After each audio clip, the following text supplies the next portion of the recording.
travaillais énormément, à peu près 70 heures par semaine, et je gagnais 2000 € par mois. Mais en fait, ça nous aidait pas à vivre la vie qu'on voulait, quoi. On avait plein d'idées, plein de projets, mais on se voyait quasiment pas. Comment on peut à la fois gagner correctement notre vie et se voir profiter l'un de l'autre et de nos enfants. Je m'appelle Jessica, j'ai 32 ans, on habite à côté de Nantes. Et à l'époque, quand on a investi, j'étais directrice de centre de loisirs et aujourd'hui, je suis en reconversion professionnelle. Je m'appelle Pierrick, j'ai 32 ans et je travaille dans le secteur de la téléphonie. En fait, le déclic, il est venu à une fin de soirée où j'en avais vraiment marre.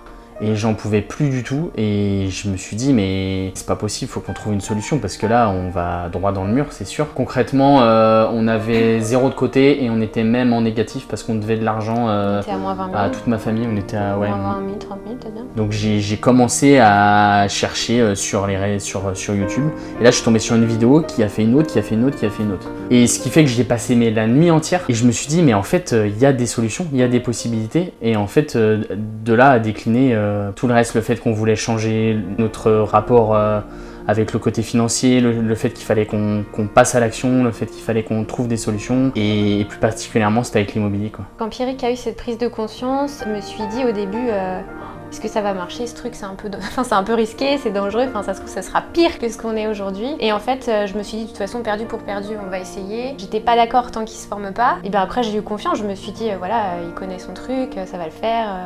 J'ai eu raison d'avoir confiance. Notre premier investissement, on a acheté un immeuble de 3 lots qui fait 100 mètres carrés. C'est 3 T2, 2 en meublé et 1 en location courte durée. On a payé 73 500 € acte en main. Il y avait des travaux à faire, beaucoup de travaux parce qu'en fait c'était complètement dans son jus depuis des années. Le coût des travaux on l'avait estimé à 45 000 € et finalement on en a eu pour 50 000 € avec les meubles compris. On est sur des loyers à 450 € pour les locations meublées longue durée. Pour la location courte durée on est à peu près aux alentours de 1000 €, ce qui nous dégage une rentabilité à peu près de 18%. On a voulu faire de la location courte durée pour essayer. Tous les deux on est habitués à voyager et à en faire ensemble de la location courte durée. On s'est dit pourquoi pas tenter. Et puis on s'est dit en plus ça pourrait nous rapporter plus que la location longue durée. Donc on s'est dit on va tenter sur un laps de temps. Si ça fonctionne pas on repasse en longue durée. Pour nous les avantages de la location courte durée c'est une tranquillité parce qu'en fait on travaille avec une conciergerie. Parce qu'en fait on habite à 1h15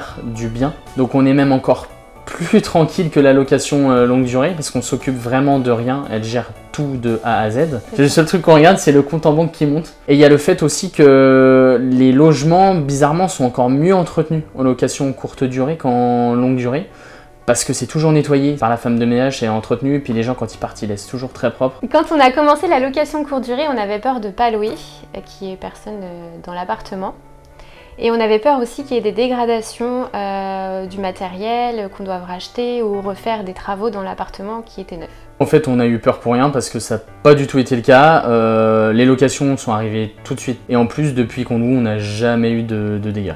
Alors, les difficultés principales qu'on a rencontrées dans notre projet, c'est surtout de l'ordre humain. C'est-à-dire expliquer ce que c'est un acte en main. Après, il y a eu forcément quelques petites difficultés sur les travaux, des petits imprévus, des petites choses, mais qui étaient facilement gérables. On avait acheté notre première maison, notre résidence principale, où concrètement, on a fait énormément d'erreurs. Disons toutes les erreurs possibles, quasiment. Ce qui fait qu'on voulait investir en immobilier, mais le but, c'était vraiment de le faire proprement. Et pour ça, on a choisi une formation en immobilier pour à la fois se rassurer, et à la fois avoir énormément d'outils pour y aller et être sûr, quoi. On a choisi la formation de Simon et Manu parce qu'on avait déjà pris une première formation en immobilier. Et avec cette première formation en immobilier, on ne se sentait pas encore avec tous les outils nécessaires pour partir à l'achat d'un immeuble. On avait déjà visité des choses, mais lors de ces visites, je sentais qu'il nous manquait des outils. Moi, j'ai pas suivi la formation, c'est Pierrick qui suivait la formation pendant que moi je gardais nos enfants. Parce qu'il faut bien quelqu'un qui garde les enfants. Quand il avait fini un module, il m'expliquait ce qu'il y a eu dans le module, il essayait de me faire comprendre comment ça fonctionnait, ce qu'il avait appris. C'était fou, à chaque fois que je reprenais un truc, je me ramenais dans la pièce. Non mais tu te rends compte, on ne peut ne pas payer les frais de notaire.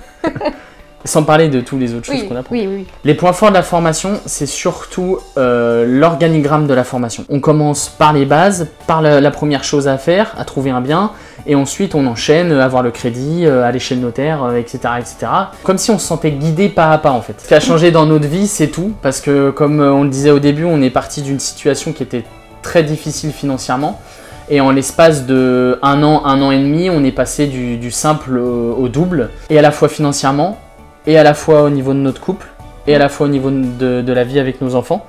On est beaucoup plus détendu, beaucoup plus relaxé, et puis on a envie de continuer surtout. Et c'est vrai que ça nous a beaucoup rapprochés de faire ce projet ensemble.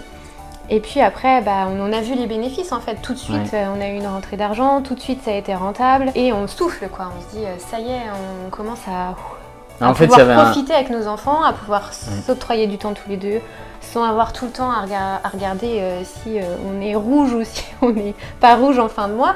Si on n'avait pas rejoint la formation, je pense qu'on en serait toujours au même endroit dans notre vie, on aurait toujours des gros problèmes financiers. Je sais même pas si d'ailleurs on serait toujours ensemble et on serait pas passé à l'action, c'est sûr. On n'aurait pas eu le courage d'aller visiter pour acheter un autre bien, faire de la location. Enfin, si on n'avait pas fait la formation, c'est sûr que non. Donc je vois mon avenir avec plein d'immeubles, combien je ne sais pas, mais plusieurs en tout cas, avec de la gestion locative.